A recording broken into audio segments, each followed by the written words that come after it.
The King and Queen have begun 2 days of events for a Holyrood week shortened this year by the general election. Their official stay in Scotland got underway with the monarch receiving the keys to the city of Edinburgh, which is celebrating its 900th anniversary. The royal family postponed engagements which may appear to divert attention or distract from the election campaign, but will attend the city's anniversary events, a garden party and a literary reception.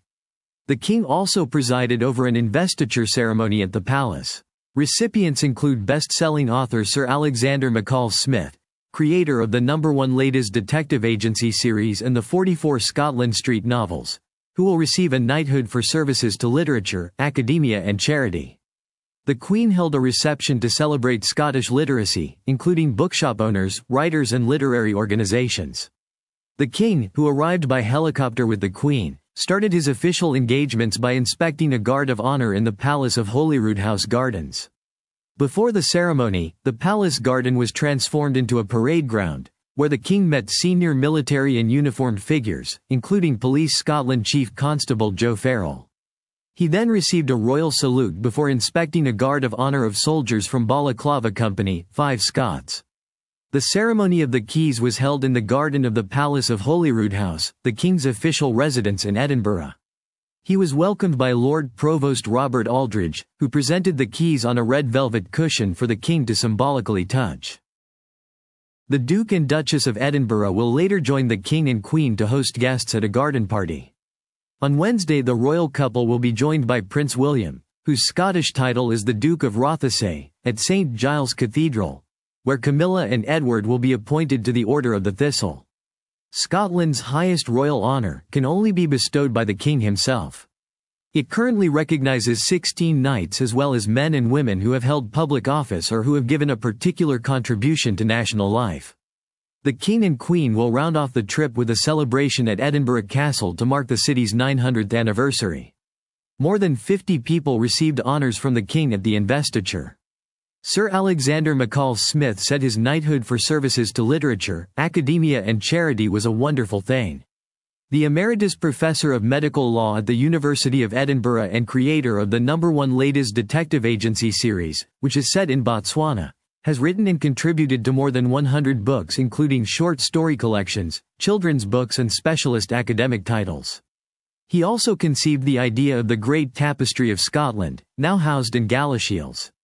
Now 75, Sir Alexander was born in Zimbabwe, then known as Southern Rhodesia, and made Edinburgh his home after studying there. Asked what his character MMA Ramitsway would think about the knighthood, he said, "She would be very happy, I think. It's been a long journey I've had with her, conversation over many years. I wish she could be with us today, but she's entirely fictional." Sir Alexander is also a patron of charities including the Eric Liddell Community, a care charity and community hub in Edinburgh. Professor Paul Mealer, from the University of Aberdeen, became a lieutenant of the Royal Victorian Order, a gift given by the King to people who have served the monarchy in a personal way. His royal compositions included the Coronation Kyrie for the King's coronation last year and music for the wedding of the Prince and Princess of Wales in 2011. Speaking after being honored at the ceremony on Tuesday, he said it was an incredible surprise to get the award. "When you are asked to do these things, you do it for the honor of doing them," he said. Others honored included Professor Sir Jim MacDonald, principal of the University of Strathclyde, who was appointed Knight Grand Cross of the Order of the British Empire for services to engineering, education and energy. Liz Smith, a former Scotland cricketer who is now a Conservative MSP, became a CBE for services to sport. Members of the emergency services were also honoured, including Police Scotland Chief Superintendent Farrokh Hussain, retired Chief Superintendent Carol Maguire, from South Ayrshire, and PC Stephanie Rose, from Denny, who received the King's Police Medal. The Queen then hosted writers, publishers and booksellers to the Palace of Holyrood House in Edinburgh. Crime authors Sir Ian Rankin, Val McDermott and Sir Alexander McCall Smith were among the authors at the reception with representatives from the Edinburgh International Book Festival and the Scottish Book Trust. The Queen is a patron of a number of literary organisations, and her own Reading Room project, launched during lockdown. Sir Ian said the Queen was a fan of anything that gets people reading. Commenting on Edinburgh's literary heritage, he added, It's always been a literary city, and it's always been a city that's inspired writers. Everybody from Robert Louis Stevenson to Muriel Spark and to Irvine Welsh have been influenced by the city. And although it's a very small city, it's like Doctor Who's TARDIS. It's much bigger on the inside because it has all these different versions of itself in there, waiting to be explored by writers of various hues.